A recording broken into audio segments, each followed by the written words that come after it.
Subscribe कीजिए ध्येय IAS channel को और बेल आइकन को दबाइए लेटेस्ट वीडियो सबसे पहले देखने के लिए।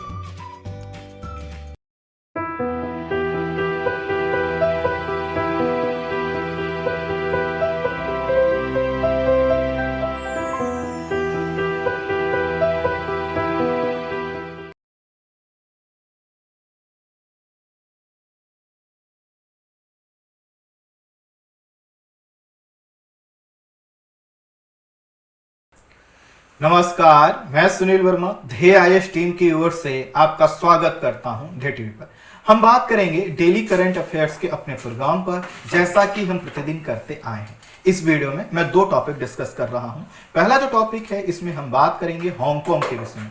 समझने का प्रयास करेंगे कि हांगकांग इस समय क्यों चर्चा में बना हुआ है, हांगकांग के संदर्भ में ब्रिटेन ने कौन सा नियम बनाया है, चाइना ने क्यों उस पर आपत्ति दर्ज की है, चाइना हांगकांग पर क्यों अपना दावा प्रस्तुत करता है और हांगकांग क्यों चाइना से अलग होना चाहता है। यह जो टॉपिक होगा काफी इंटरेस्टिंग होने वाला। वहीं जो दूसरी खबर है, उसमें हम बात करेंगे कोलंबो बंदरगाह के पूर्वी कंटेनर टर्मिनल के विषय में। समझेंगे कि श्रीलंका ने भारत को कैसे यहां पर यह कह दिया है कि हम अब आपका सहयोग पूर्वी कंटेनर टर्मिनल के निर्माण में नहीं लेंगे, तो समझेंगे कि भारत के लिए खबर क्यों चिंताजनक है। आइए इन्हीं दोनों खबरों को एक एक करके विश्लेषित करते हैं। सबसे पहले हम बात करेंगे हांगकांग के विषय में।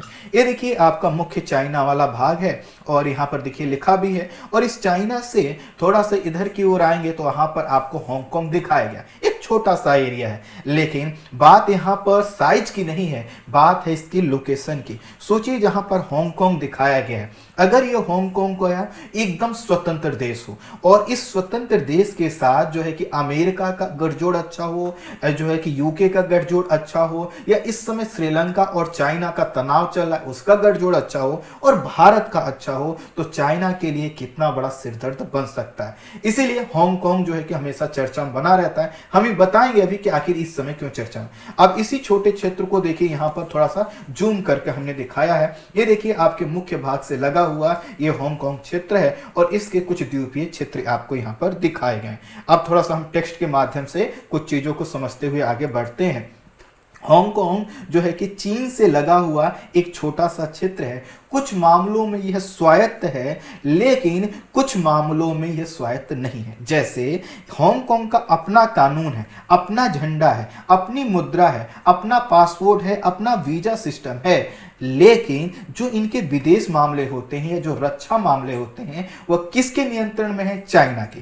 चाइना के नियंत्रण में क्यों है? क्योंकि चाइना यह कहता है कि Hong Kong one country two system व्यवस्था के तहत है। वन कंट्री टू सिस्टम का मतलब यह है कि देश एक है, अर्थात जो हांगकांग है वह चाइना का भाग है। हाँ, हमने उसको एक नया सिस्टम दे रखा है और वह सिस्टम किस व्यवस्था के तहत दिया गया है? वन कंट्री टू जो है कि सिस्टम के तहत।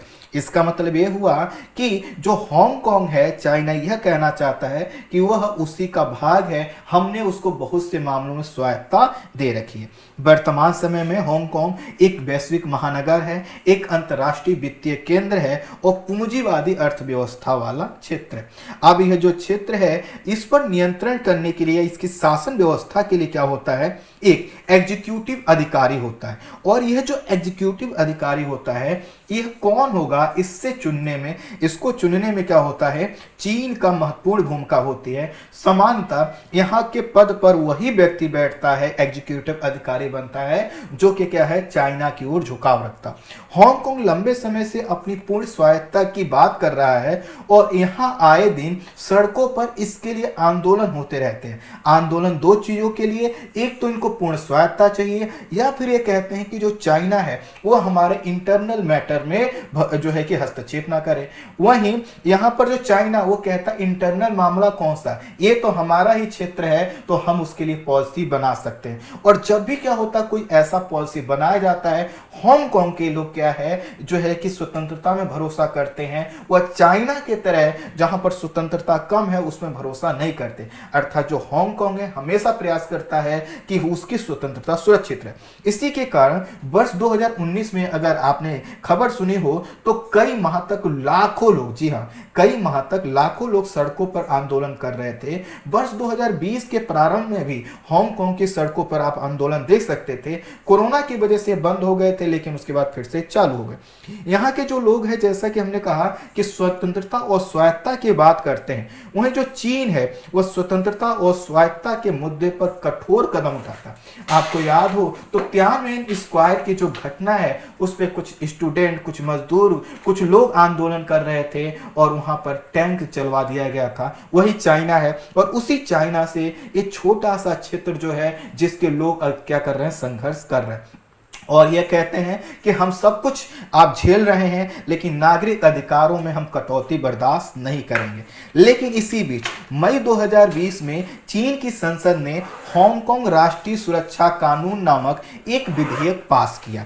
किसने पास किया है? चीन की संसद ने। हालांकि संसद जैसा कुछ नहीं है वहां पर, पता है आपको, वन पार्टी सिस्टम है। खैर, इन्होंने पास किया और इसमें इन्होंने हांगकांग को दी गई स्वायत्तता समाप्त कर दी, अर्थात चीन ने लगभग पूर्ण नियंत्रण अपने हाथ में ले लिया। जो अभी इनके पास कुछ नियंत्रण बना हुआ था, अर्थात हांगकांग की जो स्वायत्तता थी वो लगभग समाप्त कर दिया गया। अब स्वायत्तता समाप्त करने का मतलब कि इनके जो अधिकार हमने बताए कि विदेशी मामले और रक्षा मामले को छोड़कर जो बने हुए थे उसमें से भी अब कटौती की जा रही।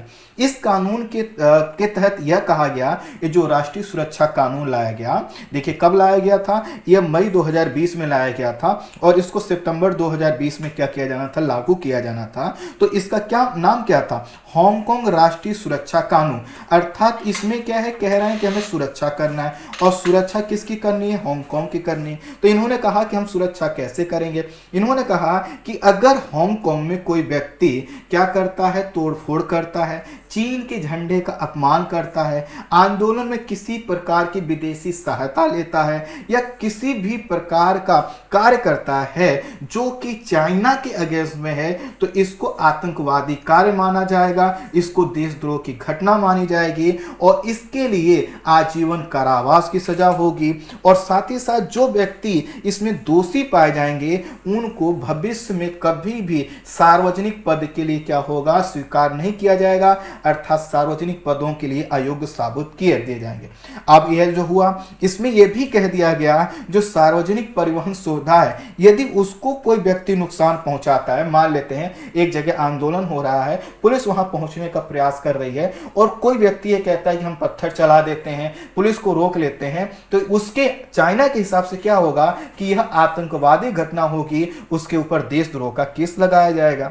अब ये जो कानून है इसको लेकर काफी विरोध हुए। इन विरोधों में एक चीज की चिंता और थी, पहले तो यह जो अधिकार था, लोकतांत्रिक अधिकार है आंदोलन करने का, उसको यह रोकता है।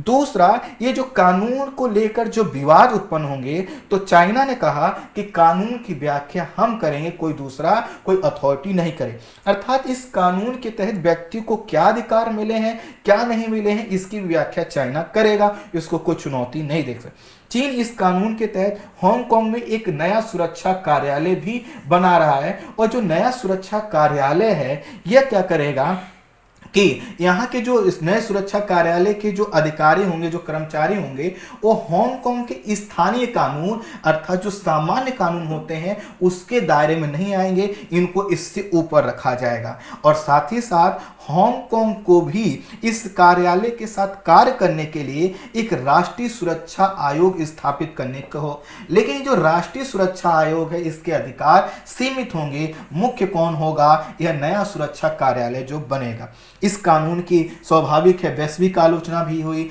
हांगकांग के लोगों ने कहा हम इसको बर्दाश्त नहीं करेंगे, लेकिन चीन ने सबको क्या कर दिया, एक सिरे से खारिज कर दिया और कहा कि किसी भी देश द्वारा इसमें हस्तक्षेप किए जाने पर चीन क्या करेगा, उसको काफी नुकसान पहुंचाएगा और उस देश को जो कि हांगकांग के संदर्भ में लाए गए इस कानून का विरोध कर रहा है उसको अंजाम भुगतने के लिए तैयार रहना होगा। लेकिन अमेरिका के जो राष्ट्रपति थे डोनाल्ड ट्रंप, वह क्या थे आपको पता है, उनका जो स्वभाव था जिद्दी पनेगा था। उन्होंने कई तरह के सैंक्शन चाइना के अधिकारियों पर लगाए, हालांकि कुछ परिणाम उससे नहीं निकल पाए। अब ब्रिटेन का क्या मुद्दा है उसको समझिए। ब्रिटेन ने कहा कि यह सुरक्षा कानून चीन जो है कि क्या कर रहा है, चीन जो है, चीन और ब्रिटेन के बीच हुए 1984 की संधि का उल्लंघन है। अब आप कहेंगे ये ब्रिटेन और का मुद्दा कैसे है, तो आप इसको समझिए थोड़ा सा, मैं आपको बताता हूं। हुआ क्या था कि चीन और ब्रिटेन के मध्य जो है कि प्रथम अफीम युद्ध हुआ था 1842 में, और जब यह युद्ध हुआ तो इस युद्ध के बाद चीन ने हांगकांग को सौंप दिया था ब्रिटेन को, अर्थात हांगकांग किसके पास आ गया, ब्रिटेन के पास आ गया। 1898 में एक और संधि हुई और संधि के माध्यम से हांगकांग को क्या कर दिया गया, अगले 99 साल के लिए लीज पर दे दिया गया। और लीज किसको मिला, ब्रिटेन को ही मिला। पहले इसने क्या किया, अफीम युद्ध के बाद कब्जा कर लिया, फिर उसके बाद लीज के माध्यम से 99 साल के ले लिया। 1941 में द्वितीय विश्व युद्ध के दौरान हांगकांग पर जापान ने कब्जा कर लिया, लेकिन 1946 में ब्रिटेन के हस्तक्षेप के बाद यहां से ना सिर्फ जापानी गए, चूंकि आपको पता है द्वितीय विश्व युद्ध में जब हारते हैं तो यहां पर फिर से क्या हो गया, यहां पर सरकार बनाई गई और ब्रिटेन ने कहा कि हमारे पसंद की सरकार, वो बनी भी। 1970 तक हांगकांग जो है कि हांगकांग ने जो मॉडल अपनाया, इससे ये इकोनॉमिक पावर हाउस बन गया। और 1997 में ध्यान दीजिएगा, यहां से लेकर 90 कितने साल के लिए था, 99 साल के लिए, तो 1997 में ब्रिटेन ने इसे क्या किया, चीन को सौंप दिया, क्योंकि उसी से क्या लिया था, लीज में लिया था। अब जब हांगकांग क्या हुआ, चीन का जब सौंपा गया तो हांगकांग कहा गया कि चीन का क्या होगा, विशेष प्रशासनिक क्षेत्र होगा, स्पेशल जो है कि एडमिनिस्ट्रेशन एरिया होगा। इसे एक बेसिक लॉ नामक संवैधानिक प्रावधान कहा गया। और यह जो बेसिक लॉ का यह नियम था, यह किससे जुड़ा हुआ है, 1984 में, अर्थात सौंपने से पहले ही चीन और ब्रिटेन ने एक संयुक्त घोषणा पर हस्ताक्षर किया और हस्ताक्षर करके यह कहा कि चाइना ने यह कहा कि वह क्या करेगा, अगले 50 साल तक हांगकांग के संदर्भ में उदार प्रणाली अपनाएगा। उदार प्रणाली का मतलब क्या है कि वह हांगकांग के नियमों में परिवर्तन नहीं करेगा। और इसी के कारण ब्रिटेन ने कहा है कि यह जो सुरक्षा कानून चाइना लेके आया है, चीन और ब्रिटेन के बीच 1984 में हुए संधि का उल्लंघन है। इस संधि के तहत 1997 से 50 साल की अवधि तक हांगकांग की नीति, शासन प्रणाली, स्वतंत्र न्यायपालिका, व्यक्तिगत स्वतंत्रता का सम्मान करने का वादा चाइना ने किया था। लेकिन आप देख सकते हैं 1997 से लेकर अब तक कितना समय हुआ है, उसने क्या क्या कर दिया। खैर, ब्रिटेन का मानना है कि यह जो चाइना कानून लेकर आया है, जिसका नाम राष्ट्रीय सुरक्षा कानून है, इससे वह हांगकांग में अपनी मनमर्जी की कर सकेगा, अपनी मनमानी चला सकेगा और अपनी आपराधिक गतिविधियों को अंजाम देगा। चीन कहता है कि हांगकांग उसे 24 वर्ष पहले ही सौंप दिया गया था, इसलिए वह कोई भी कानून का निर्माण कर सकता है। लेकिन चाइना यहां पर उस संधि का हवाला नहीं देता जिस संधि के तहत इसको सौंपा गया था। प्रश्न आएगा अब क्या हुआ है, तो ब्रिटेन ने हांगकांग की स्वतंत्रता और स्वायत्तता के प्रति अपनी प्रतिबद्धता व्यक्त करते हुए अपने देश अर्थात ब्रिटेन में निवास करने और नागरिकता प्रदान करने के लिए हांगकांग के निवासियों के लिए एक विशेष प्रकार का वीजा शुरू किया। अर्थात उसने कहा है कि कोई हांगकांग का व्यक्ति यदि चाइना से परेशान हो रहा है तो हमारे यहां आकर निवास कर सकता है, हमारी नागरिकता प्राप्त कर सकता है।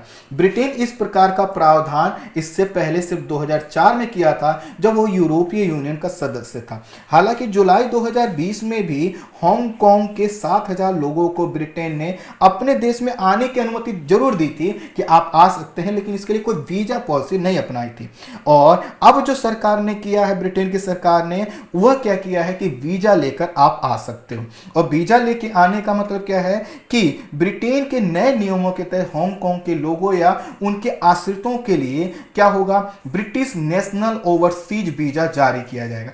अर्थात यह कहा जाएगा कि आप ब्रिटेन के ओवरसीज के भाग हैं, अर्थात जो ओवरसीज का मतलब जो ब्रिटेन के मुख्य भाग से अलग है, और हम आपको वीजा दे रहे हैं। इस तरह से ब्रिटेन कह रहा है कि हम क्या है, हांगकांग के साथ खड़े हैं। इस वीजा के धारक ब्रिटेन में 5 वर्ष तक रह सकते हैं और काम कर सकते हैं, और 5 वर्ष बाद नागरिकता के लिए भी आवेदन कर सकते हैं। स्वाभाविक है, जब ऐसा किया गया होगा तो जो है कि चाइना को क्या होगा, चाइना ने धमकी दी है। वर्तमान वीजा प्रणाली हांगकांग के लोगों को राष्ट्रीय सुरक्षा अधिनियम या कानून से क्या करेगी, बचाएगी। चाइना के जो गुप्त तानाशाही कार्य हैं उन पर लगाम लगाएगी और हांगकांग के लोगों के मानवाधिकार की रक्षा करेगी। यह जो ब्रिटेन का कदम है यह इसलिए महत्वपूर्ण है क्योंकि अब जो अमेरिका के राष्ट्रपति बने हैं जो बाइडन, उनके संदर्भ में एक दबाव होगा कि कैसे यहाँ पर जो मानवाधिकार की वह रक्षा करते हैं और चाइना को कितना मजबूर करते हैं कि वह हांगकांग के जो लोग हैं उनके मानवाधिकार, उनकी नागरिक स्वतंत्रता का सम्मान। अब आते हैं हम अपने दूसरे टॉपिक पर और जो कि श्रीलंका से जुड़ा हुआ। अब श्रीलंका को देखिए, यहाँ पर आपको दिखाया गया है जाफना, यहाँ पर आप देखेंगे तो यहाँ पर दिखाया गया है कोलंबो और बाकी जितने चीज़ें हैं आप इनको देख लीजिएगा। यहाँ पर आपको दिखाया गया है हम्बनटोटा। तो आप एक चीज़ समझिए कि यह जो आपका हम्बनटोटा है इसके विषय में कुछ बहुत इंटरेस्टिंग है। चाइना के यहाँ पर कनेक्शन है, अगर कमेंट बॉक्स में आप बता सकते हैं तो मुझे बता दीजिए। अब देखिए यहाँ पर क्या है कि जो यह चाइना है इसमें कई प्रकार, यहाँ जो श्रीलंका है यहाँ पर कई प्रकार के कार्य किए जा रहे हैं। चाहे आप देख सकते हैं जाफना में ले लीजिए, है ना, यहाँ पर एयरबेस बनाया जा रहा है, कई तरह के पोर्ट बनाए जा रहे हैं। और यहाँ पर जो हमने आपसे पूछा यह है आपका हम्बनटोटा और ये रहा कोलंबो। अब ये जो कोलंबो है इसके पास में जो है कि क्या है, एक पोर्ट बनाया जा रहा है और यहाँ पर दरअसल जो है कि जो पोर्ट बन रहा है तो इसको आप देख सकते हैं। तो यहाँ पर 4 टर्मिनल बनने हैं। पहला जो टर्मिनल है वह जाया कंटेनर टर्मिनल है, दूसरा जो टर्मिनल है साउथ एशिया गेटवे टर्मिनल है, तीसरा है Colombo international container terminal CICT जिसको बनाया है चाइना ने। और चाइना ने जो बनाया है इसमें लगभग $500 मिलियन उसने खर्च किया है और चाइना की जो हिस्सेदारी है इसमें 85% है। अर्थात यह जो टर्मिनल जिसको हम यहाँ पर दिखा रहे हैं, यह जो टर्मिनल है इसमें चाइना का जो स्वामित्व है 85%। तो भारत ने भी सोचा कि क्यों ना हम भी यहाँ पर अपनी उपस्थिति दर्ज करवाएं, क्योंकि पड़ोसी देश में चाइना का इन्फ्लुएंस ज़्यादा बढ़ रहा है। तो उसने यह जो क्षेत्र है यह इसका नाम है ईस्ट जो है कि कंटेनर टर्मिनल, यहाँ पर जो है कि एक कंटेनर टर्मिनल बनाने का प्रस्ताव रखा और भारत का सहयोग दिया जापान ने। और भारत और जापान ने मई 2019 में श्रीलंका से कहा कि हमें बनाना चाहते हैं, श्रीलंका तैयार हो। उस समय जो यहाँ के प्रधानमंत्री थे रानिल विक्रमसिंघम थे और वह भारत के पक्ष में सोचते थे। और जब यह इसको मई 2019 में प्रारंभ हो गया तो ये वह कार्य आगे बढ़ाया जाएगा। लेकिन जो यहाँ के ट्रेड यूनियन थे, यहाँ के कुछ लोग थे, विपक्षी दल थे, उन्होंने विरोध प्रदर्शन कर दिया और कार्य आगे नहीं बढ़ पाया। धीरे धीरे समय करता रहा। अभी जनवरी 2021 में विदेश मंत्री S जयशंकर जी गए और उन्होंने अपने कंसर्न श्रीलंका के सामने रखे। इस समय यहाँ के जो राष्ट्रपति हैं गोटबाया राजपक्षे हैं, इन्होंने सुनिश्चित किया कि नहीं हम इसको बनाएंगे। और उन्होंने अपने देश के लोगों से कहा कि आपको चिंतित होने की जरूरत नहीं है, इसमें से 51% स्टेक हमारा रहेगा अर्थात श्रीलंका के लोगों का रहेगा और 49% जो है कि यहाँ पर योगदान रहेगा वो किसका रहेगा, भारत और जापान का रहेगा। तो यह लग रहा था कि ठीक है, भारत ने कहा कोई इशू नहीं है, आप स्वामित्व लेना चाहते हैं आप ले लीजिए, हम तैयार हैं, बस काम को आगे बढ़ाइए। और भारत यह चाहता था कि यहाँ पर जो चाइना की गतिविधियाँ हो रही वह पता कर सके। इस क्षेत्र में कई बार जो है कि चाइना की नेवी की उपस्थिति दी गई है, यहाँ पर कई बार पनडुब्बियों को देखा गया है। लेकिन अब क्या हुआ है कि श्रीलंका ने कह दिया कि नहीं, हम यहाँ पर नहीं बनाएंगे। हम यहाँ इसलिए जो है कि उसने श्रीलंका ने कहा है कि चूंकि हमारे यहाँ के जो लोग हैं, चाहे ट्रेड यूनियन के जुड़े लोग हों या अन्य लोग हों, वो विरोध कर रहे हैं, इसलिए हम ये जो पोर्ट है अब भारत और जापान के साथ नहीं बनाएंगे, खुद बनाएंगे। और खुद बनाने के लिए अभी श्रीलंका के पास पैसा नहीं है। उसकी कंडीशन इतनी खराब है कि वह जो है कि जब चाइना का उसने जो ऋण लिया है वो उसको रिटर्न नहीं कर पा रहा है, तो हम लोगों ने उसको लाइन ऑफ क्रेडिट दिया है। लाइन ऑफ क्रेडिट मतलब कि LIC इसको बोलते हैं, जिसमें मान लेते हैं हमने 500 मिलियन का LIC दिया या लाइन ऑफ क्रेडिट दिया, तो इसका मतलब यह है कि वो 500 मिलियन में से जितना यूज करेगा उसी का उसको क्या करना होगा, रिटर्न देना होगा। इसी तरह हमने जो है कि हर साल हम श्रीलंका को बहुत सा अपना बजट का हिस्सा देते हैं, कई बार 200 करोड़, कई बार 300 करोड़, कई बार इससे भी ज़्यादा हम लोग देते आए। कई तरह की हम मानवीय मदद भी करते हैं, लेकिन श्रीलंका का जो झुकाव है वो चाइना, जबकि श्रीलंका जो है कि चाइना के डेप्ट जाल में फंस चुका है। अब थोड़ा टेक्स्ट के माध्यम से समझते हैं। जहां एक तरफ 4 फरवरी को श्रीलंका की आज़ादी के 73 साल पूरे होने के उपलक्ष्य में भारतीय प्रधानमंत्री ने श्रीलंकाई प्रधानमंत्री राजपक्षे को स्वतंत्रता दिवस की बधाई दी। इसके अलावा एक तरफ भारत ने अपनी पड़ोसी प्रथम की नीति के तहत सहायता के तौर पर श्रीलंका को जो है कि आप काउंट कर लीजिए इतनी वैक्सीन के टीके दिए, और श्रीलंका के राष्ट्रपति गोटबाया राजपक्षे ने हवाई अड्डे पर इस खेप को खुद स्वीकार किया और भारतीय प्रधानमंत्री को इसके लिए धन्यवाद दिया। वहीं दूसरी तरफ भारत श्रीलंका के संबंधों को प्रभावित करने वाली एक बड़ी खबर आ रही है। भारत, जापान और श्रीलंका ने कोलंबो के पूर्वी कंटेनर टर्मिनल को निर्मित करने का निर्णय एक साथ लिया था। अब श्रीलंका ने इस टर्मिनल के निर्माण कार्य को आगे न बढ़ाने का निर्णय कर भारत को एक असहज स्थिति में डाल दिया है। ऐसा कहा जा रहा है कि विपक्षी दलों और ट्रेड यूनियन के दबाव में श्रीलंका ने फैसला लिया है। इस टर्मिनल में भारत और जापान 49% हिस्सेदारी थी, जबकि श्रीलंका पोर्ट अथॉरिटी के पास इसमें 51% हिस्सेदारी होनी थी। Colombo port trade union Bharat और जापान की हिस्सेदारी का कुछ समय से तीव्र विरोध कर रहे थे, अर्थात उनका कहना था कि यहाँ पर भारत का कब्जा हो जाएगा, जबकि भारत कभी इस तरह का प्रयास नहीं कर रहा था। हाँ, ये जरूर है कि उनको चाइना वाला जो पैसा है वो पैसा दिखाई नहीं देता, क्योंकि उसके वजह से देश की कंडीशन इतनी खराब हो चुकी है कि देश बिकने के कगार में। खैर, अब क्या ही कहा जाए। इन यूनियंस की मांग थी कि इस कंटेनर टर्मिनल पर पूरी तरह से श्रीलंका पोर्ट का अधिकार हो, यानी 100% जो हिस्सा हो वो श्रीलंका के पास हो। 23 ट्रेड यूनियन ने पोर्ट डील का विरोध किया। यूनियन का आरोप था कि भारत की अडानी समूह के साथ इस कंटेनर टर्मिनल समझौता सही नहीं है। तो हम कह रहे थे हम पार्टनर क्या करते, अडानी की जगह किसी और को रख लेते हैं, उसमें क्या दिक्कत है। श्रीलंका का कहना है कि अब वह बिना किसी राष्ट्र के सहयोग या साझेदारी के खुद ही इस टर्मिनल का निर्माण करेगा। श्रीलंका के निर्णय के साथ अब इस टर्मिनल का जो स्वामित्व है वो श्रीलंका पोर्ट अथॉरिटी के पास रहेगा, और इसकी जो लागत है लगभग $80 करोड़ होगी। टर्मिनल के विकास को हिंद महासागर में चीन को प्रति संतुलित करने के भारतीय और जापानी प्रयास के रूप में देखा जा रहा था। जैसा कि हमने बताया कि भारत यह प्रयास कर रहा था कि चाइना की गतिविधियों को यहाँ पर थोड़ा सा रोका जाए, लेकिन अब ऐसा लगता है कि चीन ने श्रीलंका के नेतृत्व को ऐसा ना करने के लिए अपनी रणनीतिक चाल चल दी है। कोलंबो बंदरगाह पर पूर्वी कंटेनर टर्मिनल का निर्माण चीन के विवादित $50 करोड़ की लागत वाले कंटेनर टर्मिनल के नजदीक किया जा रहा है, जैसे कि मैंने मैप दिखाया। गौरतलब कि 2014 में चीनी पनडुब्बियां कोलंबो टर्मिनल पर अघोषित रूप से आ धमकी, तो भारत ने इसे लेकर कड़ा विरोध किया था, और भारत के विरोध के बाद श्रीलंका ने चीनी पनडुब्बियों को टर्मिनल पर आने की इजाजत नहीं दी। लेकिन अब परिस्थितियों में बदलाव आ चुका है, श्रीलंका की सत्ता बदल चुकी है।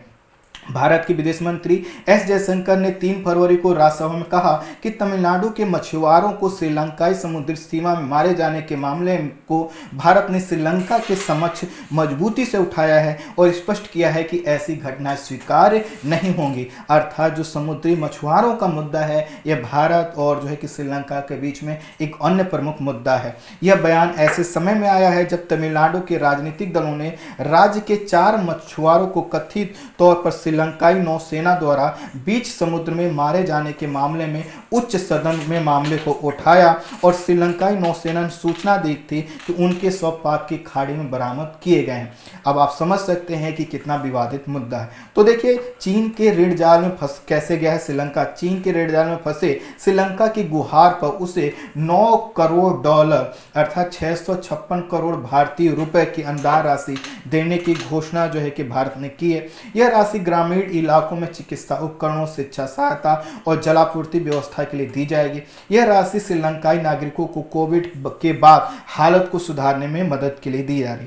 चीन की वन बेल्ट रोड परियोजना का श्रीलंका अहम भागीदार है, और इस परियोजना के तहत चीन ने पिछले दशक में श्रीलंका में बंदरगाह, हवाई अड्डे, शहर, राजमार्ग और बिजली घर बनाने में अरबों डॉलर के क्या है निवेश कार्य शुरू किए हैं। और इसके वजह से क्या हुआ है कि वहां पर जो चाइना निवेश बढ़ गया है। चीन हम्बनटोटा बंदरगाह के मध्य श्रीलंका तक जाने वाले एक्सप्रेस बनाने के लिए $98.9 करोड़ का कर्ज श्रीलंका को देने के लिए तैयार हो गया है, और मध्य श्रीलंका का यह इलाका चाय का उत्पादक क्षेत्र है, तो चाय की कनेक्टिविटी को पोर्ट से जोड़ा जा रहा है। The centre for global development का कहना है कि वन बेल्ट वन रोड भागीदार बनने वाले 9 देश चीनी कर्ज के बोझ में दबे हुए हैं, और ये देश Sri Lanka, Djibouti, Kyrgyzstan, Laos, Maldives, Maldives जो है कि मंगोलिया, मोंटेनेग्रो, पाकिस्तान और ताजिकिस्तान हैं। और इन देशों को आने वाले समय में इनके साथ चाइना क्या ही व्यवहार करेगा, बस वो देखने के ही बाकी है। आई होप आप समझ पाए होंगे